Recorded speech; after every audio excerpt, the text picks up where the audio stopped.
everyone and welcome to today's video. This video is the first in a series where I'm going to share with you everything that I managed to bring home from when my mother and I recently visited America. This video is going to focus on everything Harry Potter and Universal Studios related. We're going to start with everything that was purchased at Universal Studios Orlando. And we brought this replacement Ravenclaw jumper home for my dad because he's almost worn out his one from when we all went 2 years ago. So it does have quite a high neckline, which I usually struggle with, but even though I noticed it, it didn't actually bother me for the most part. It's got really nice long sleeves with a little band around here. It is 80% wool and made in Scotland, so it's very nice quality and actually a warm jumper. The other thing we do like about it is that you'll see here, just below the band here, is the bottom of the front waistband. And then this is actually the bottom of the back section. So it helps with avoiding overexposure issues while also keeping your lower back much warmer. I've picked up this pin. It is the full Hogwarts crest and it is a little bit dimensional. Again, this is a 1-pin back and it is not the brightest gold that they had, which I quite liked, just a little more subtle. And I picked up my Gringotts key also as a pin, and this is a 2-pin back to keep it where you want it. And the little Gringotts insignia on there is free moving as well. And this pin is the outline of Professor McGonagall with the soldiers, I believe, from the final battle where she called them into action. And this pin from Hogsmeade, which is a replica basically of the metal sign that hangs above the archway when you walk into Hogsmeade. And this again is a 1-pin back. This is a magnet set that I found in the parks, which is Fantastic Beast themed. It is from the Crimes of Grindelwald. And we have the outlines of the 4 main characters with points from within the movie. So we've got Tina and Newt, Queenie and Grindelwald. And from Madame Malkin's, I picked myself up a new Slytherin headband. From when we went 2 years ago, I have nearly got my other one worn out. And just for curiosity's sake, this is my old one beside the new one. The greens are slightly different, and as you can see, the design is slightly different as well. And staying in Madame Malkin's, I picked myself up these cute little Slytherin earrings. So my mum picked herself up the set of 4 Harry Potter house ornaments. They are all set on top of their own house colour bauble with the mascot on top. The only problem I have with this one is it's gold on a gold bauble. You'll see the others are a lot easier to read. And we've got Gryffindor. And we've got Ravenclaw. And we had Slytherin. So obviously this is just the top. We had a little accident when it came off the tree after Christmas. He will be getting replaced shortly. Unfortunately just by post this time. And I picked myself up the ornament that looks like Harry Potter's letter. I have been keeping it in the plastic just because it's white and it will get dirty so easily. It is a sort of leather feel, so I really think it will get dirty very quickly, but I really like this one. It's just got the little string on it to hang it, and I really appreciate the effort in the little Hogwarts wax seal that has been made out of leather as well. Details in this for something fairly simple I actually really like. And for our final ornament, we've picked up the Universal Globe. This one actually has quite a bit of weight to it. It is a very sturdy, at least part metal ornament. And we went for the combination of the gold and the silver. I know you could get at least just silver. I'm not sure if you could get just gold. And for stationery items this year, I've picked myself up a Hogwarts rubber stamp. And I obviously haven't started to use them yet. And it does come with the little card to show you what it is as well. And I quite like the base. They're quite sturdy and a good size to be able to hold when you're actually using them. And I picked myself up my house stamp as well, so a Slytherin stamp. And we've got the full Slytherin crest. And from Florian Fortescue's, we have picked up the ice cream cup.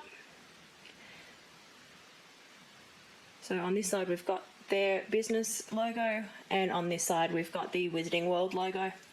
It is plastic, but it is a fairly robust plastic. From the Magical Menagerie, I have brought the fluffy hand puppet. So he's a little floppy. I haven't quite figured out how to have him presented where he'll be a nice looking thing on his own. But with your fingers up inside, you can make all the heads move on their own. And his body's a sort of a medium stuff down below where your hands go in. So we'll just kind of, currently with the hand pocket sort of folded on himself, but I'll probably just stick something up inside him to hold him up a little. And I brought the Hedwig and Pigwidgeon set. And if you squash them both into the bottom of the box, you'll actually see they have made Pig a little bit smaller. Maybe not as much as he should have been in the books, but they're quite a cute little pair. And when they come out, everything on them is like a padded fabric of some sort. And his wings move a little bit.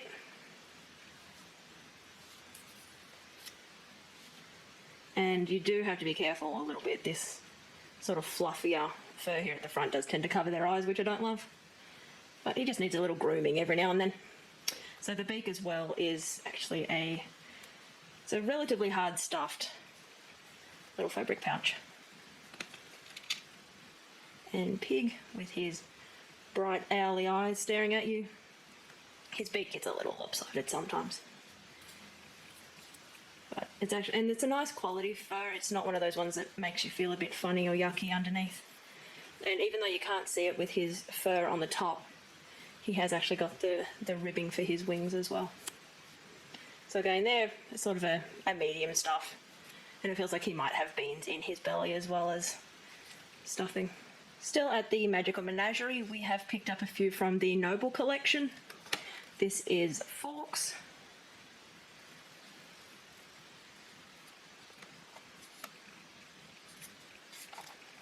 And we've picked up Hedwig. As you can see, sometimes they stay on their bases just a little bit better. So I'll take the cover comes off the base from the bottom. So that is your protective covering. And then these come separately. So when you get them, they're all wrapped up and you just sort of take it apart just as that and cut everything away. So Hedwig has not just the black spots but little gold spots on her wings as well, and perched on a pile of books. And then for her base we've got a wand and the Marauder's map and 2 books, and this book fits up inside the bottom of Hedwig. And it's sort of, they're only designed to be standing, so they're not the world's most strong connection, but it just helps keep it where it's supposed to be.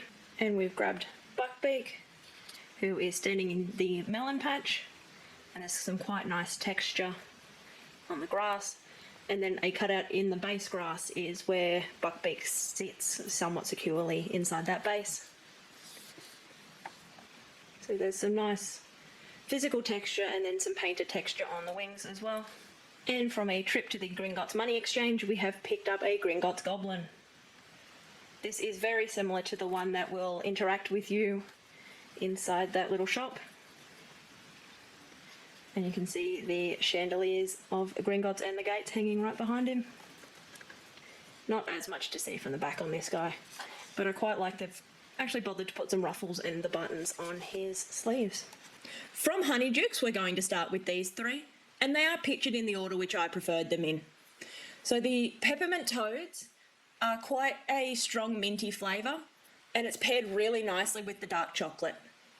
They are the perfect little size of a toad, and I just keep wanting to eat them. It takes a lot of willpower to put any of these guys back in the fridge to save for later. On to the Fizzing Whizbees, and this milk chocolate is mixed with a lot of popping candy. It goes absolutely ballistic when you eat it, and likes to linger around in the back of your mouth for a little while. The popping candy also gives a nice sort of artificial strawberry flavour to the chocolate, and it's actually quite nice. And for the fudge flies, unfortunately for me, I found the chocolate in these to be a slightly poorer quality, and I didn't like the way it felt to eat them. I am, however, really looking forward to putting this box into my display cabinet. On to the Choco Balls, which are strawberry creams. And for me, I found these quite disappointing. The insides are made of a sugar paste, which is fairly brightly pink, but just does not have a lot of flavour. So unfortunately, I found I was getting more of a mouthful of sugar than I was a nice little pop of strawberry. And last from Honeydukes, for the things I was able to bring home, I picked up this chocolate frog collector's tin. You get the large chocolate frog like you do in the cardboard containers, but instead of 1 card, you get 5. The build quality of the box I would liken to a biscuit tin with the rolled edges, and it does go on quite securely. And for the chocolate frog itself, I find it to be about a medium quality chocolate, but the fun of eating a chocolate frog makes it completely worthwhile. The only thing to be aware of is that it's not hollow like an egg. So around the head and body, you're looking at full thickness chocolate, so it's a little hard to bite through. And for the Wizarding trading cards, I got the 4 Hogwarts founders and Dumbledore. And I think it's these same 5 cards that come with all of the collector's tins. So we're going to start with anything that either came from Hot Topic or Box Lunch or any of the other fan merchandise shops that can be found in the shopping centres. They all kind of blended together a little bit for me on this trip, so I'm sorry I don't remember currently what came from where. But we'll start with this pillowcase that says Hogwarts is my home in a galaxy design, and on the other side is just the Hogwarts crest. The quality of these it's not fantastic, but it's not overly sort of plastic feeling either. But just personally, I would only use these as decorative, which I'm sure is their intent anyway. And this is obviously a Loungefly bag. It is not quite a brown, I'd probably call it a terracotta. It's got the feet on it so that it stands up like a really nice solid bag. Has the Elder Wand as part of the handle. And we've got the Deathly Hallows on this side of the bag. And I'll turn it upside down just so that you can see the handle a little better there. And it is quite a substantial bag, and it's quite heavy as well. It's got the fabric on the inside, has things like Accio and Ridiculous written on it, so it is a themed lining as well. We have this travel mug, so it has the twist top with the little mouthpiece there, and it is a ceramic mug with a really nice large handle, and it has like a celestial design on it for the 4 houses. And it is in gold on a navy cup, so I have had a little trouble getting all of this to turn out on camera. And last we're going to look at the few things I managed to find at Walmart. So this is just a nice black 3/4 sleeve with a burgundy sleeve, and it's got the 9 3/4 in a, I guess you'd call it like a gunmetal kind of silver finish. And I like it because it's different. A lot of it's, your 9 3/4 stuff can be a bit burgundy for my taste, I guess. It's not a colour I wear very often. But with just a little touch on the sleeve, I feel this is going to be a nice fun one for when it actually does cool down around here again. We picked up 2 of these drink cups. They are quite large, and I quite like the design running around. And onto a couple of blind boxes that I picked up. These have come from Barnes & Noble. So we got 1 of the Crimes of Grindelwald, and I got 1 of the regular Harry Potter, and Mum got 2 of that. So we'll have 4 to open all up.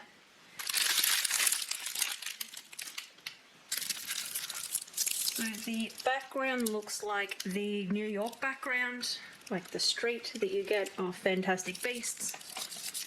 And obviously we have the Niffler.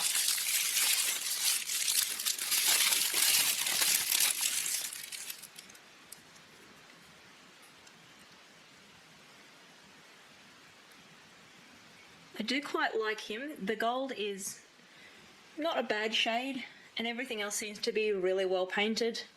And there is a little magnet in his base, and there is also, you can just see a little circle there, a little magnet in that base as well, so that you keep them both together just a little bit. And we have a Dobby. So that is just a Hogwarts hallway.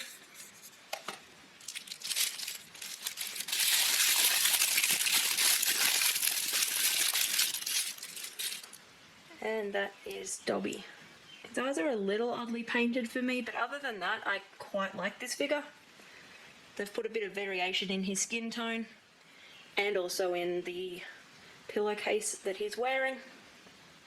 So these minis are from the Noble collection, and just to compare, this is the full-size Dobby that comes from the Noble Collection in the square case, and they do appear to be taken off the same design. Obviously a little less painting on the smaller one. These are the other two that we got out of the white boxes. So we have the Hungarian Horntail, which has the rocky background, which is the first task, and we have the Hungarian Horntail herself, which, except for being able to see the joints, is actually really nicely detailed. And lucky last, we have the Cornish Pixie, which is pulling apart a school textbook. And as the background, this confuses me a little bit because I think to my eye that looks like it's the Hogwarts stairway after the final battle, but I suppose Pixies are destructive. And you can actually, that magnet is quite strong, he doesn't easily topple out of there. Not that you need to be able to do that with your ornaments, but it's handy. And again, except for being able to see the joins where his plastic comes together, the details are really, really nice. I would love to hear from you in the comments down below. What has been your favourite place to go shopping for fan merchandise? If you've made it all the way to the end of this video, thank you very much for watching. I know it's been a rather long video, it's just that I chose to start with my favourite fandom of all time for this holiday haul series, and I can promise you that the ones further in this series are going to be nowhere near this intense. So I hope you'll stay tuned for those. Thank you very much for watching, and I will see you next time.